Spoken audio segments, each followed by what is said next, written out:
Saudaraku dikasihi Tuhan, terkadang kita lemah. Sehingga kita tidak memiliki semangat, tidak memiliki gairah dalam melanjutkan kehidupan, melakukan sesuatu yang biasanya kita bersemangat melakukannya, bahkan lemah dalam melayani Tuhan. Di dalam kitab Roma 12 ayat 11 dikatakan, "Janganlah hendaknya kerajinanmu kendor, biarlah rohmu menyala-nyala dan layanilah Tuhan." Sering sekali hal ini datang begitu tanpa kita sadari. Lalu ketika kita tidak memberikan perhatian atasnya, maka semakin lama kita semakin lemah, semakin lama kita semakin jauh daripada Tuhan. Suatu ketika Yesus sudah bangkit dari antara orang mati, namun murid-murid belum mengetahuinya, belum mengalami perjumpaan dengan dia. Murid-murid pun dalam keadaan lemah. Bahkan mereka takut, mereka bersembunyi, mereka seakan-akan kehilangan pengharapan. Namun di dalam Injil Lukas dikatakan, Lukas 24 ayat 32, ketika mereka berjalan bersama dengan Yesus, ada dua orang murid di jalan Emmaus itu berkata, "Bukankah hati kita berkobar-kobar ketika ia berbicara dengan kita di tengah jalan dan ketika ia menerangkan kitab suci kepada kita?" Tadinya mereka lesu, takut. Tadinya mereka tidak memiliki semangat, mengurung diri. Namun sekarang mereka berkata, "Kini hati kita berkobar-kobar." Dan ayat ini menjelaskan dengan baik apa yang membuat kita bisa keluar dari kelesuan hidup dan kelesuan rohani. Yang pertama, kita bisa belajar di sini adalah perjumpaan dengan Tuhan.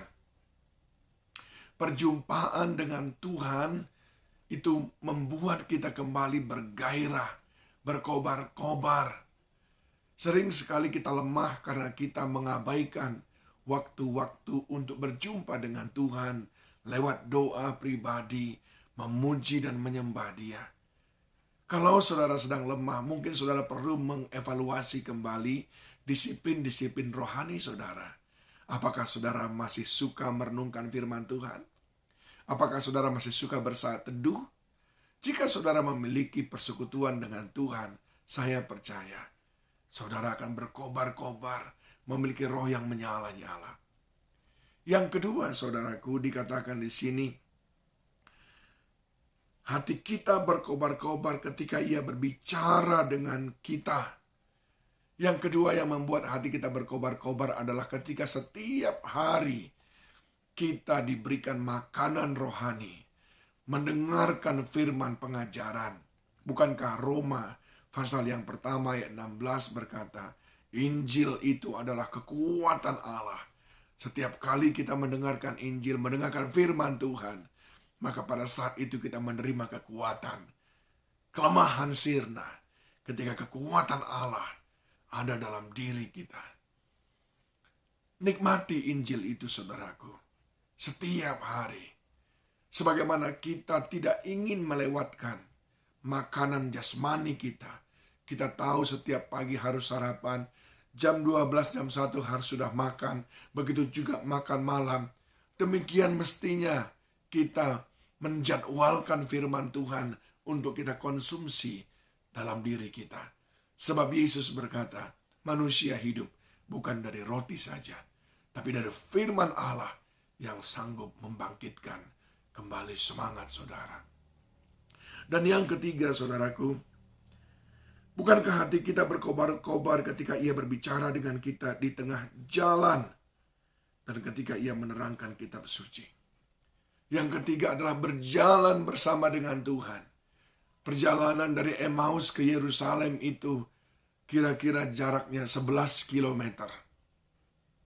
Sepanjang 11 kilometer itu Yesus menerangkan tentang firman Tuhan. Sepanjang perjalanan itu mereka menikmati persekutuan dengan Tuhan.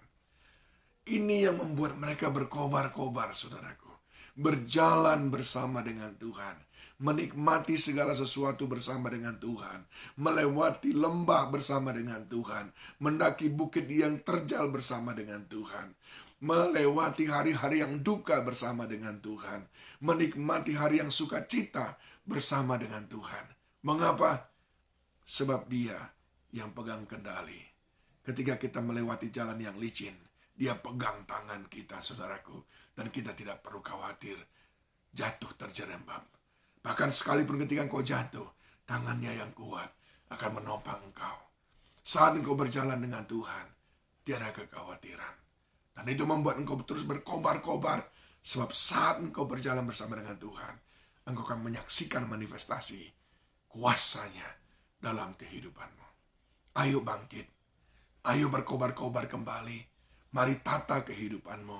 Sebab engkau adalah umat pemenang. Tuhan Yesus memberkati.